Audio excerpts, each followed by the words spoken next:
आमदार असलम शेख आपल्यासोबत आहे. आपण त्यांच्याशी बातचीत करणार आहोत. 2 दिवसापूर्वी झाड कोसळलं, एका निष्पाप चिमुरड्याचा बळी गेला. आज नाल्यामध्ये एक व्यक्ती वाहून गेला. मुंबईत सकाळपासून पाऊस सुरू आहे. साकीनाक्यात दुर्दैवी घटना घडली, काय म्हणा?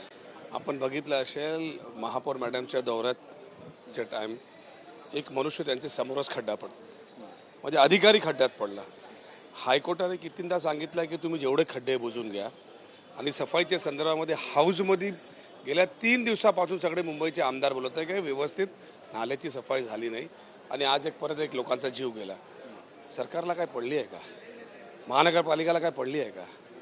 हे लोकांचा जीव जात आहे आणि अजूनही सरकारला याच्यात काय फरकच पडत नाही.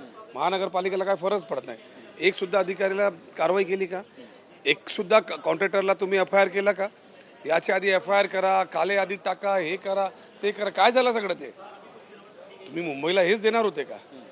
दिलीप मामा लांडे यांच्या मतदारसंघात ही घटना घडली आणि त्यांनी पण सांगितलं की नाले सफाईचं जे टेंडर आहे ते उशिरानं काढण्यात आलं, त्यामुळे बरेचसे नाले स्वच्छ झालेले नाही आहे. लांडे मामा असू दे, मुलजी पटेल असू दे, सगळे मुंबईचे आमदार आहे. सभागृहामध्ये तेच बोलत होते की नाले सफाई व्यवस्थित झाली नाही, त्याच्यामुळे पाणी भरत आहे. झाडं कापण्याची कामं व्यवस्थित झाली नाही. मान्सूनच्या आधी ट्रिमिंगचं काम चालतो आहे. ट्रिमिंगचे पण कॉन्ट्रॅक्ट कोट्याने रुपयाने असतं. जसे नाले सफाईचे छोटे नाल्याचे या टायमाला जास्त पैसा दिले खर्च की काम झालं पाहिजे. कुठे गेलं काम? का लोकांचा जीव जातोय? पहिलं तर पाणी भरायचं लोकांच्या घरात, पण आता तर लोकांचा जीव, म्हणजे 3 दिवसात 3 लोकांचा जीव गेला. म्हणजे काय दिवस ठरवलेत का?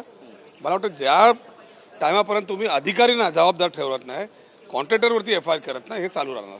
धन्यवाद आमची बातचीत केल्याबद्दल. तर आपण पाहतो आपली भूमिका मांडली. अधिकाऱ्यांना जोपर्यंत जबाबदार ठरवत नाही, कॉन्ट्रॅक्टरवरती गुन्हा दाखल होत नाही, तोपर्यंत हे सुरूच राहील, अशी जी भूमिका आहे ती असलम शेख मांडतात. सरकारवरती निशाणा साधतायत. या सगळ्या घटनेसाठी नेमका जबाबदार कोण, असा सवाल सुद्धा विचारला जातोय. कॅमेरा पर्सन रोहन पवारसह गिरीश गायकवाड, TV9 मराठी, मुंबई.